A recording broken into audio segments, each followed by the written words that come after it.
Hello everyone, I'm Craig Williams with your Diz Daily Fix for Friday, July 28th, 2017. Here's what's happening today. First up, I have to start with some terribly sad news. Late last night, it was announced that legendary Disney Imagineer Marty Sklar passed away at the age of 83. So Marty worked his first job with Disney in 1955 when he was recruited to create the Disneyland News for Disneyland, and then he joined the company the very next year in a full-time role and would eventually become Walt's right-hand man, helping to script speeches, write marketing materials, and just do so much more.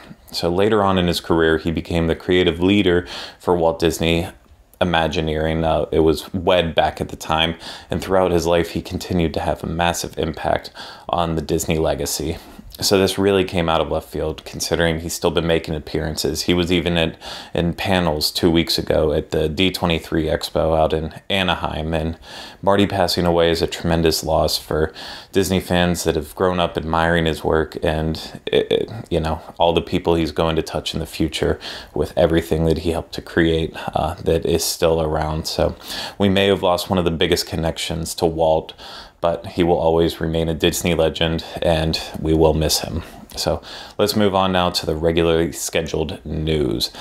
So first up, Mission Space is set to reopen on August 13th, the same exact day that we will be losing Ellen's Energy Adventure and the Great Movie Ride. So we mentioned before, I think, that there will be some upgrades to Mission Space when it does reopen. The orange, more intense side will actually feature the same old movie, but upgraded with crystal clear, high definition resolution. So maybe it'll make people less motion sick. Who knows? But the green mission will be brand new and will take you on an exciting orbit around the Earth, seeing sites like the Hawaiian Islands, Italy's Boot. You'll even see the Northern Lights, and all of this will be from space, and then you'll return to Kennedy Space Center here in Florida. The height requirement for green will actually now start at 40 inches, and so guests between 40 and 44 inches will actually be able to ride using a new X2 booster seat. So I know I will be there on the 13th to check it out.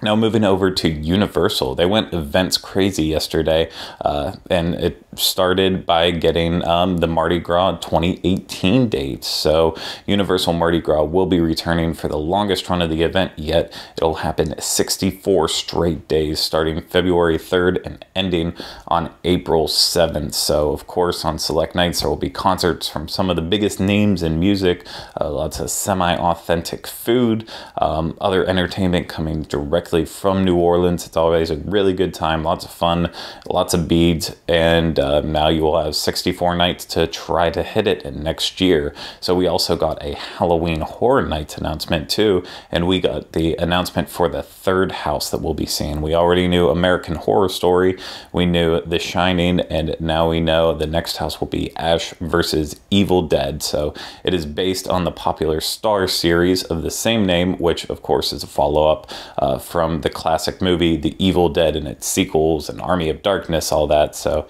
it's a fun mix of comedy and horror, so I am really excited for this house. It definitely is going to be a lot of fun, and I just can't wait to see what else comes from these events. So this house will be in Universal Studios Florida as well as Universal Studios Hollywood for Halloween Horror Nights, so look for that when it starts. It definitely in Orlando on September 15th. Now, moving over to the Diz, today's featured article comes from Chuck Mararchi, and it is a book review on Of Mouse and Men, Confessions of a Walt Disney Character Performer by Nicholas Hopkins. So just reading this article, I'm really excited about this book, so I might actually have to go out and purchase it. So if you want to read this article or many more, head over to wdwinfo.com. Now, trending on the boards today is a thread on the Theme Parks Attractions and Strategies forum, where a discussion taking place about Disney lifting blockout dates from August 1st through 10th for Silver and Weekday Select annual pass holders, so they can experience Ellen's Energy Adventure and the Great Movie Ride before they both close on August 13th, as I said before.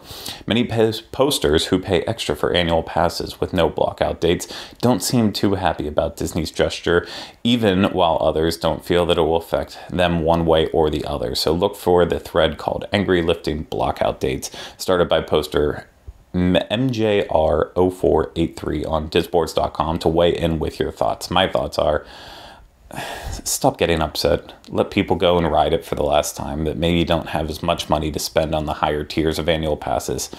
It's called being nice and friendly to everyone.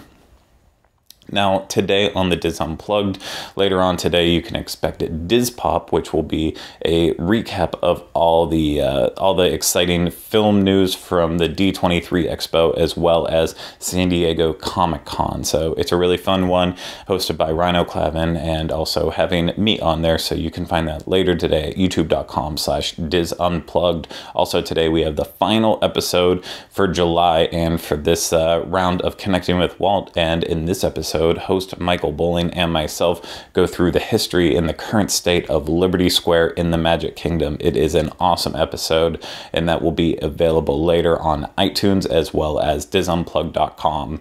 Now, wrapping things up with the weather out in Anaheim this weekend, you can expect some clouds and sun with temperatures right around 83 all weekend with lows around 67. Here in Orlando, today and tomorrow, you can expect partly cloudy skies with highs around 91 and lows right at 78 before thunderstorms roll in on Sunday, and temperatures are actually going to drop to a very comfortable 84 degrees with a low of 75. I cannot wait. So for links to all the information discussed in today's Diz Daily Fix, please visit the Daily Fix main page at wdwinfo.com/dailyfix. That's going to do it for me today, but we'll be back with you on Monday for the next installment of the Diz Daily Fix. Have a great day, everyone.